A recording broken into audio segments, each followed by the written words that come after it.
ਪਿਛਲੇ ਕੁਛ ਮਹੀਨਿਆਂ ਤੋਂ ਆਪਾਂ ਸਾਰੇ ਦੇਖਦੇ ਰਹੇ ਹਾਂ ਕਿ ਪੂਰੀ ਦੁਨੀਆ ਦੇ ਵਿੱਚ ਔਰ ਸਾਡੇ ਦੇਸ਼ ਔਰ ਸਾਡੇ ਪੰਜਾਬ ਦੇ ਵਿੱਚ ਕਰੋਨਾ ਨੇ ਕੀ ਮੁਸੀਬਤ ਖੜੀ ਕਰ ਦਿੱਤੀ। ਕੱਲ੍ਹ ਸ਼ਾਮ ਤੱਕ 448 ਤਾਂ ਸਾਡੀ ਕਰੋਨਾ ਦੀ ਮੌਤਾਂ ਹੋਈਆਂ ਨੇ। ਕੱਲ੍ਹ ਦੇ ਦਿਨ 19 ਮੌਤਾਂ ਹੋਈਆਂ ਸੀ।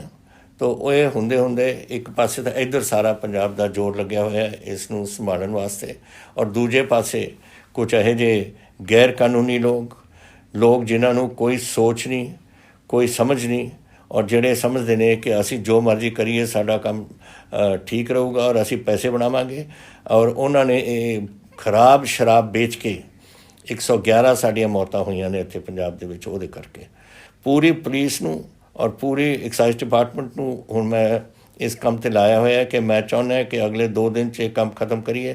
ਸਾਰਿਆਂ ਨੂੰ ਫੜੋ ਜਿਨ੍ਹਾਂ ਨੂੰ ਫੜਨਾ, ਔਰ ਉਹਨਾਂ ਨੂੰ ਸਖਤ ਤੋਂ ਸਖਤ ਅਸੀਂ ਇਹਦੇ 'ਤੇ ਕਦਮ ਚੱਕਾਂਗੇ ਤਾਂ ਕਿ ਇਹਨਾਂ ਦੀ ਅੱਗੇ ਵਾਸਤੇ ਕੋਈ ਹੋਰ ਇਹੋ ਜਿਹਾ ਕਦਮ ਨਾ ਚੱਕ ਸਕੇ, ਉਹ ਸਮਝੇ ਕਿ ਅਸੀਂ ਕੀ ਕਰਨ ਲੱਗੇ ਹਾਂ।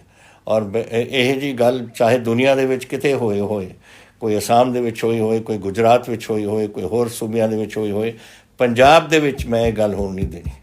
ਔਰ ਵਾਹਿਗੁਰੂ ਕਰੇ ਸਾਨੂੰ ਵਾਹਿਗੁਰੂ ਤਾਕਤ ਬਖਸ਼ਣ ਕਿ ਇਹੋ ਜਿਹੇ ਜਿਹੜੇ ਮਾੜੇ ਬੰਦੇ ਨੇ ਇਹਨਾਂ ਨੂੰ ਅਸੀਂ ਕਾਨੂੰਨ ਦੇ ਸਾਹਮਣੇ ਲਿਆਈਏ ਔਰ ਇਹਨਾਂ ਨੂੰ ਅੰਦਰ ਕਰੀਏ।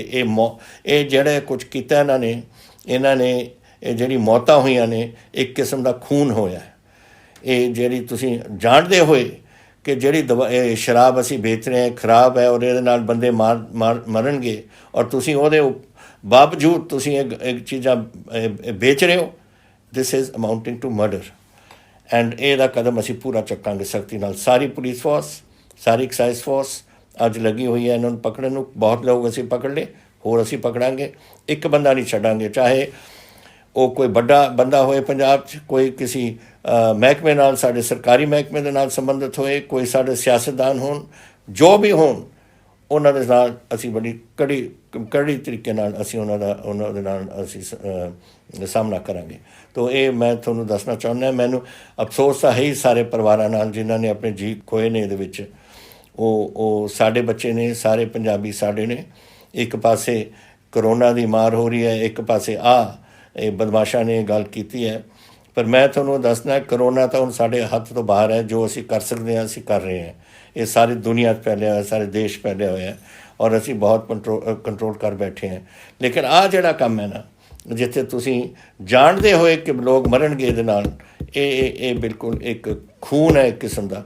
ਔਰ ਮੈਂ ਇਹਦਾ ਬਿਲਕੁਲ ਤਗੜੇ ਤਰੀਕੇ ਨਾਲ ਇਹਦਾ ਸਾਹਮਣਾ ਕਰੂੰਗਾ।